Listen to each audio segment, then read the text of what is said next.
Hello again, Bueller Mennonite. Another week has gone by, another week when we wait for the governor or whoever is going to take the authority to tell us that we can go back to meeting together carefully. Looking forward to that. One announcement that you may be interested in, we're coming toward the end of April, which would be the end of Pastor Wilmer's sabbatical, the end of my time of filling in. But with the timing of when we record services and when we will be heading back in, I will be doing the sermon for May the 3rd, one extra time from what was anticipated because we record those early enough that Wilmer won't be back from sabbatical in time to get it recorded. I expect to hear from him that week and maybe have a note from him about his sabbatical. But the sermon will still be my responsibility for May the 3rd, and it may be, depending what the governor says, that that will be the end of our sheltering at home, but we'll just have to wait and see how things are going. We can hope at this point. This week, I thought I would note that tomorrow, April 22, is Earth Day. And a little history of Earth Day that I always enjoy. Earth Day started, the first Earth Day was April 22, 1970. And on April 22, 1970, I turned 17 years old. Happens to be easy to remember Earth Day, that's my birthday.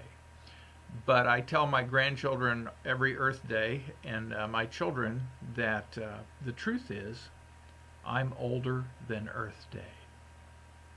And they usually respond, Grandpa, you're older than dirt. Well, that's this week. And one of the surprising things, some people are calling it an upside of the pandemic. It's pretty hard to feel like there really is an upside of the pandemic. But one of the things people are talking about is the change in the environment. And I'll put up a couple pictures here while I read one of my favorite. There are a number of ecological passages in the Bible, but this is one of my favorite, and I think oftentimes when we read it we miss the ecological messages here. It's in Romans chapter 8, when Paul has finished talking about what salvation means in terms of our justification, our forgiveness, our freedom from the power of sin, and our freedom from the punishment of sin. Or it's actually when he's talking about our being freed from the power of sin in Romans 8. And this is what Paul writes. I consider that the sufferings of this present time are not worth comparing with the glory about to be revealed to us. And those are good words in this time of waiting.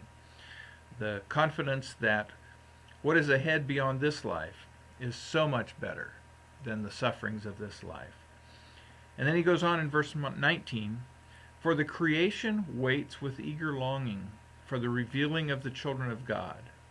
For creation was subject to futility, not of its own will, but the will of the one who subjected it, in hope that the creation itself will be set free from its bondage to decay, and will obtain the freedom of the glory of the children of God. We know that the whole creation has been groaning in labor pains until now, and not only the creation, but we ourselves, who have the first fruits of the Spirit, groan inwardly while we wait for adoption, the redemption of our bodies. So, as the psalmist says, he has made us a little lower than the angels and has put all things under our dominion. Creation recognizes that because of that, because of human sin, there's damage to creation. Much damage. And creation, Paul tells us itself, is longing for when the children of God will be revealed. For the expectation is, we treat God's world differently because of our relationship with the Creator. So I think that's a good reminder this week when we celebrate Earth Day. Let's pray. Jesus, thank you that you have a way of teaching us that because we are yours and because we know you as the Creator, there is a gentleness and a love even for creation that's part of our lives. And in the midst of this pandemic, we recognize our longing for when things will be put right and when we will be freed even from the presence of sin, in your presence where sin can never be. So Lord, guide us each day, and even as this pandemic comes to an end, that we would continue to love and respect, along with our love for you, Creator, your creation, and to care for the world. Give us wisdom and give us encouragement, Jesus.